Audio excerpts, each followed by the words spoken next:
13 juillet. Butler, Pennsylvanie. En début de soirée, sous une chaleur écrasante, des dizaines de milliers de personnes se rassemblent pour assister à un meeting de Donald Trump.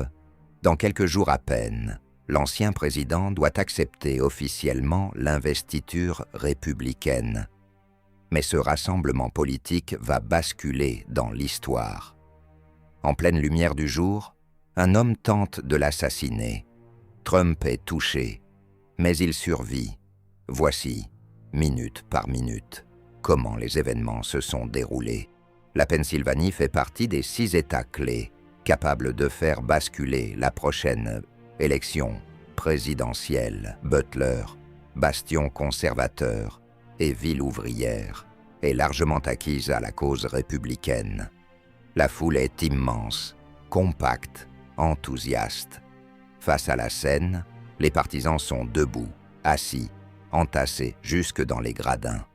Autour de Trump, ses équipes et les agents du Secret Service assurent la sécurité immédiate. Sur les toits de plusieurs bâtiments qui dominent la zone, des tireurs d'élite scrutent en permanence les environs à la recherche de la moindre menace. Donald Trump entame son discours. L'atmosphère est calme.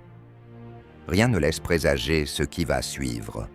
Puis, à un moment précis, il se tourne vers sa droite et désigne un graphique montrant les chiffres de l'immigration à la frontière. C'est à cet instant que plusieurs spectateurs aperçoivent un homme armé sur le toit d'un bâtiment voisin. Il est déjà trop tard. Des coups de feu retentissent soudainement. L'un des projectiles est même capté par une caméra amateur. Les tirs proviennent d'un toit situé à environ 120 mètres de la scène. Le tireur est identifié. Thomas Matthew Crooks, 20 ans. Il est armé d'un fusil semi-automatique AR-15, légalement acheté par son père. Il tire une première rafale. 3 coups partent. Donald Trump porte la main à son oreille. Une balle vient de perforer la partie supérieure de son oreille droite. Plus tard, il expliquera que le simple fait de s'être tourné à ce moment précis lui a probablement sauvé la vie.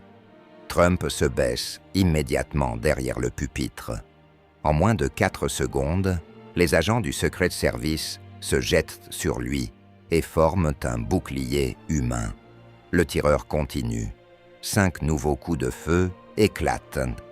Juste avant les tirs, l'un des snipers positionnés derrière la scène semble avoir repéré la menace et se prépare à riposter.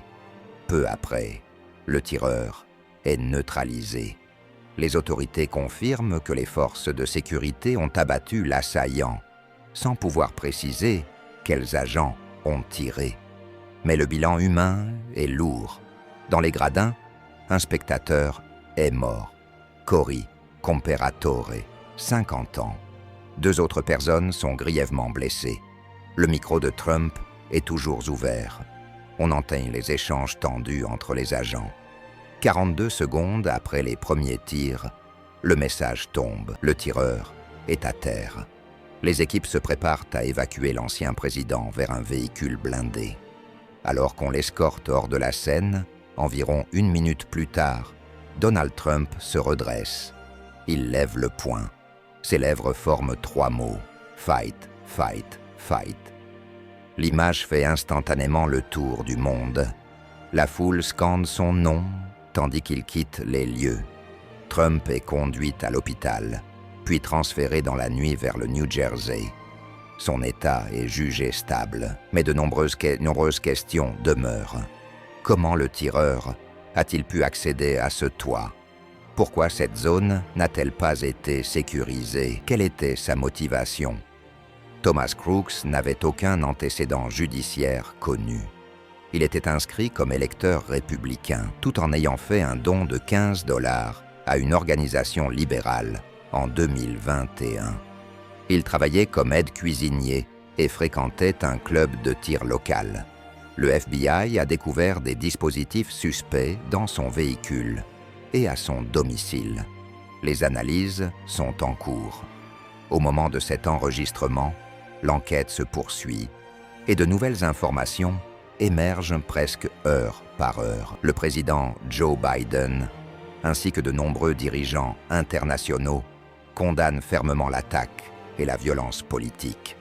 Une chose est certaine, l'image de Donald Trump, blessé, ensanglanté mais défiant, le poing levé devant le drapeau américain, s'impose déjà comme un symbole majeur et pourrait marquer durablement la campagne présidentielle à venir.